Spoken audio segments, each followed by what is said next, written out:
Fan Showdown, Season 7, Episode 4. And the first fan right out of the gate we're going to talk about today is the Nautilus, which was created by Outcast01. Outcast said the inspiration for this design, as you might think, is the Nautilus shell. Now, I will admit I didn't really see the inspiration he was talking about, but that then led me down the Nautilus rabbit hole. Because of that, though, fun fact, the Nautilus doesn't actually inhabit the whole shell. You look at the shell and you look at this little creature, and you're probably thinking it's all the way inside there, kind of like a snail, but that's not the case. It only lives in the newest, largest chamber called the body chamber. Bet you didn't know that. Now, as the Nautilus grows, it moves its body slightly forward and creates a new shell wall and seals up the old body chamber, and then these old body chambers are used as like a buoyancy system. Think of it like it's a little submarine, a little meat sub. Now, by controlling how much air and water is in each one of them little cavities that it creates, it can kind of raise and lower its buoyancy. It can be less buoyant, it can be more buoyant. However, this little rabbit hole led me to look at the cross section of a Nautilus, and that's where I think Outcast got his inspiration, because each fan blade kind of looks like the little wall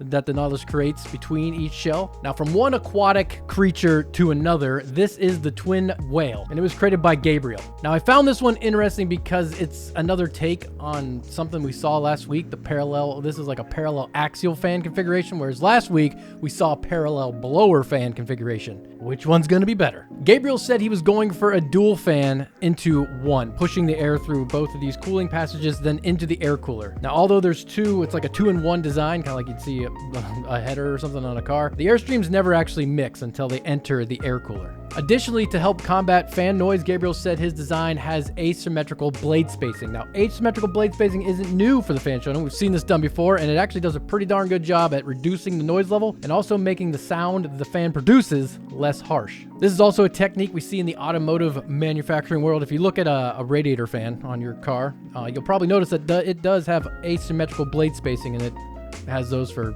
the exact same reasons. But what excites me the most about this fan is that it is like the complete opposite and the complete same thing as we saw last week. We have a dual axial fan, whereas before we had a dual blower fan. Which one will be better? Speaking of blower fans, we have CAD and his fan, Spiral Vortex. This design is unique, we could say. I'm not sure how well it's going to do, but the idea here is that CAD wanted to create a fan that acted like a blower fan, but didn't need the blower housing. Essentially, you wanted a blower fan to act like an axial fan, and that doesn't really compute too well. Now, the fan itself is composed of 5 scoops. Now, as you can see, this fan is pretty hefty for what it is, and it's, I mean, you can see it's pretty blocked off on this side, and each one of these scoops kind of deadheads into the center void, which doesn't have much space. The idea is it's gonna be a blower fan, but then it's also gonna be an axial fan, and I don't know. I feel like that's an uphill battle. But where else would you figure out if something like that's gonna work? Right here, I guess this is the best place to try it. Last but not least, we have GK and his fan FSG9HR. Now, the very first line of GK's email reads, "Don't even try to pronounce my name. You will most likely fail." All right, what are we dealing with here? Tiki. That is, I haven't looked up how to say this. That is exactly how I would read it and then think it was said. I don't know how. Let's see how close I got. Why not? Tiki. It looks like tiki, does it not? Take. Teak? What's the E on there for? All right, we'll stick with GK. Anyways, GK said he was going for something similar to a bicycle wheel. That was his original intent when he set out to create this fan. And then along the way, he ended up with something else. Something like this. And I'm not saying it doesn't look like a bicycle wheel. If this fan was on a bike, that'd be a pretty sweet mag wheel. Is that what they were called, mag wheels? It's been a long time since I rode a bike. Also, a lot of the times we don't get a lot of information on why fans are named the way they're named. I mean, occasionally they're just named what they look like. But in this case, this name is more than meets the eye. FSG9HR is an acronym, and it stands for Fan Showdown, a graphics card fan design, 9 blades, hole in the center, ring around the blades. Do you work for the government? In the sound test, the Nautilus came in around 50.3 dBA. The twin whale came in around 54.9. The FSG9HR came in around 50.4. And the Spiral Vortex came in around 60.3. Now, the Spiral Vortex is not off to a good start. These massive 5 scoops rattled all over the place while I was trying to set this thing up on the foam to get a good sound reading of it. And it was a lot louder than I expected, mostly because it just kind of vibrated and rattled all over the place. But can it move some air?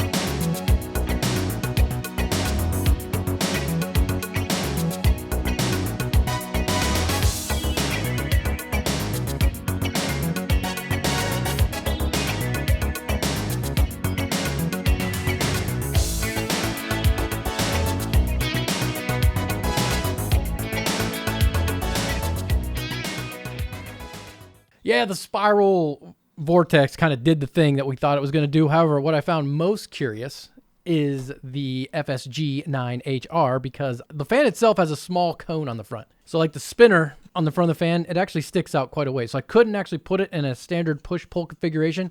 Now I thought about just mirroring the fan and printing it that way, but GK didn't say to do that, so I didn't, and I just put it on the cooler as it was shipped, and I figured it was just going to like drown itself out, but surprisingly, it just shot the air out the sides of the air cooler. So maybe all that turbulence within the air cooler will be beneficial to how well it performs. In the performance test, the spiral vortex produced a CPU temperature of 88 degrees Celsius. The FSG9HR produced a CPU temperature of 74. The Twin Whale produced a CPU temperature of 69. And the Nautilus also produced a CPU temperature of 69. Now, the room temperature during the test slightly rose over the testing. It's kind of how it works down here in the basement. As things warm up, temperature goes up. But after running all these numbers through our little scoring metric, the Nautilus is in first place, the Twin Tail in second, the FSG9HR in third, and the Spiral Vortex is in fourth. And overall, they finished first, third, fifth, and 16th.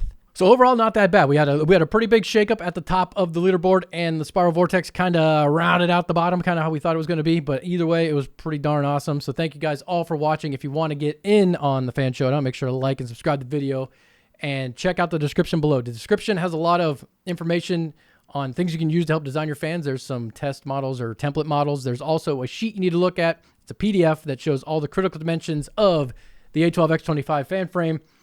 And then I also did put a reference model of the U12A, the air cooler that we were using, so you can kind of design your fan around that, make sure it fits properly. And then keep in mind, we're running it on a motherboard, and there's an I/O shield and a stick of RAM all around it.